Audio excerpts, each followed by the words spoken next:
बहू, ये मकान तुम्हारी माँ ने दहेज में तो नहीं दिया था। धीरे धीरे कदमों से चलती हुई मीना जी अपने घर की तरफ बढ़ रही थी।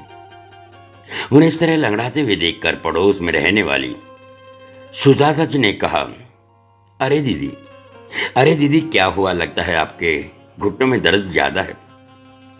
हाँ, उम्र का असर है, दर्द तो होता ही रहता है। दवाइयां लानी थी इसलिए निकल कर गई थी, वरना घर में ही आराम कर रही थी। तो आप अकेले क्यों गई थी? दवा लेने। राजू को ले जाती। सुधाता जी की बात सुनकर मीना जी चुप हो गई। आखिर कहती भी क्या कि बेटा उनके साथ नहीं जाता। आखिर कहती भी क्या कि बेटा उनके साथ नहीं जाता। पर सुजाता जी को तो उनके घर की सारी बातें पता थी, इसलिए उन्हें आगे कुछ नहीं कहा और चुप हो गई। आखिर बोलकर क्या किसी के दर्द को कुदेरना। मीना जी वैसे ही लंगड़ाते हुए अपने घर की तरफ बढ़ गई। जैसे ही घर में घुसी देखा कि उनके कमरे का सामान ऊपर वाले कमरे में शिफ्ट हो रहा था। एक पल के लिए वो सोच में पड़ गई, पर फिर बोली, अरे मेरा सामान ऊपर कहाँ शिफ्ट कर रहे हो? मेरा कमरा तो नीचे है ना। है नहीं था मम्मी जी, हमें उस कमरे की बहुत जरूरत थी, इस कारण से आपका कमरा ऊपर शिफ्ट कर रहे हैं। पर मेरे घुटनों में दर्द रहता है, ये सीढ़ियां ऊपर नीचे चढ़ना नहीं कर सकती। बार बार बाहर घूमने जाने में आपके घुटने में दर्द नहीं होता, ऊपर नीचे होने में ही दर्द होता है। सब बहाने हैं, रहने दीजिए, आपको ऊपर वाले कमरे में ही जाना पड़ेगा। पर बहू, मैं घूमने नहीं गई थी, मेरी दवाइयां खत्म हो गई थी। मैं तो अपने घुटनों की दवाई लेने गई थी। देखिए मम्मी जी, मेरी बहन आ रही है, पूरे 2 साल का कोर्स है, तो 2 साल तक वो यहीं रहेगी और उसे कमरे की भी जरूरत पड़ेगी, इसलिए आपका कमरा खाली कर रहे हैं। अरे अरे, तो उसे ऊपर वाला कमरा दे दो, वो तो जवान है, आराम से ऊपर रह सकती है। मना थोड़ी ना कर रही हूं। मेरी बहन उस छोटे से कमरे में रहेगी।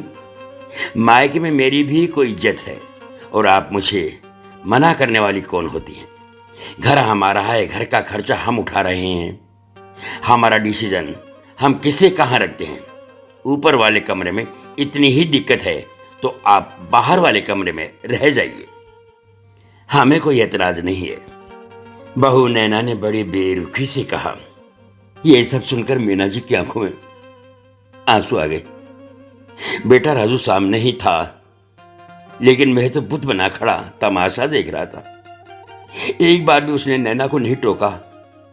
और बाहर वाला कमरा वह तो स्टोर रूम था। मतलब अब मीना जी की यह हैसियत रह गई। बहू कबाड़ की तरह मीना जी को स्टोर रूम में रहने के लिए कह रही थी, और नालायक बेटा सामने खड़ा था, लेकिन वह कुछ नहीं कह रहा था। जब से मीना जी के पति गए, तब से बेटा बहू घर के सर्वोपरि बन गए। माना कि घर में खर्चा करते हैं, पर इसका मतलब यह नहीं है कि मां के स्वाभिमान को कुचल दे। जबकि मकान अभी उन्हीं के नाम था। अपनी बहू की जुबान से ज्यादा मीना जी को उनके बेटे की चुप्पी चुभ रही थी।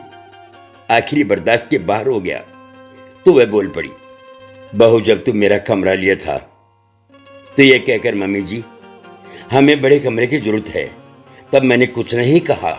यही सोचकर चुप रह गई थी कि बेटे बहू को क्या तकलीफ देना, दोनों मेरे अपने ही तो हैं। लेकिन आज तो मुझे स्टोर रूम में रहने को कह रही हो। शुक्र मनाइए मम्मी जी कि स्टोर रूम में रहने को कह रही हूं, वृद्धाश्रम में नहीं भेज रही हूं। एक तो हमारा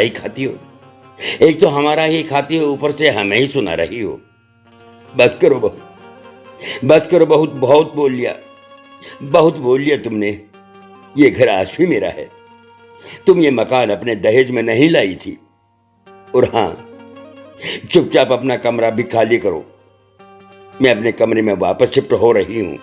अच्छा, घर का खर्च हम कर रहे हैं और आपकी 2 बातें क्यों सुने? आज के बाद करने की जरूरत नहीं है। अगर इस घर में रहना है तो किराया दो, अन्यथा घर खाली करके चले जाओ। मैं किराएदार रख लूंगी, मेरे घर का खर्च मैं खुद निकाल लूंगी। मम्मी, मम्मी तुम अपने बेटे को इस घर से निकलने के लिए कह रही हो? वाह बेटा, वाह बेटा, इतनी देर से तेरी बीबी जब मेरी बेइज्जती किए जा रही थी, मुझे वृद्धाश्रम छोड़कर आने की बात कह रही थी, तब तुझे सुनाई नहीं दे रहा था। और मैंने तुम लोगों से किराया देने को कह दिया, तुम्हें सुनाई देने लगा। मुझे कुछ नहीं सुनना। अब तक यही सोच रही थी कि काश एक दिन तुम लोग मुझे समझोगे, पर वो दिन कभी नहीं आया।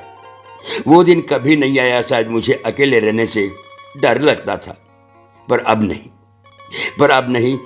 अब यूं बेइज्जत होकर साथ रहने से अच्छा है स्वाभिमान के साथ अकेली ही रहूं। अब जो भी निर्णय लेना है फटाफट लो और कमरा खाली करो। ये सब सुनकर बहू बेटे की हालत खराब हो गई। इतने जल्दी कहाँ जाएंगे? दोनों फटाफट माँ के पैरों में पड़ गए।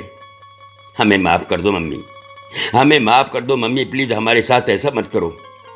पर मीना जी ने मन पक्का कर लिया था, वो झुकने को तैयार नहीं हुई। निरादर की 2 रोटी से स्वाभिमान की 1 रोटी भली, और भला किसी के इंतजार में जिंदगी क्यों बितानी। और आखिरकार राजू और नैना उसी घर में ऊपर वाले दोनों कमरों में शिफ्ट हुए और आज भी उसका किराया दे रहे हैं, जबकि नीचे का वह कमरा किसी को मीना जी ने किराए पर दे दिया। रही बात नैना की बहन की, तो वह हॉस्टल में रहकर अपनी पढ़ाई कर रही है। तो दोस्तों, सुना आपने किस कदर माँ बाप अपने औलाद का, अपने परिवार का ध्यान रखने का प्रयत्न करते हैं। लेकिन न जाने आज के दौर में कैसा हो रहा है कि भला माँ बाप को तो चाहता ही कौन है। बस उन्हें तो एक ही चीज दिखती है कि हमारी स्वतंत्रता खत्म होगी, इन्हें भेज दो वृद्धाश्रम।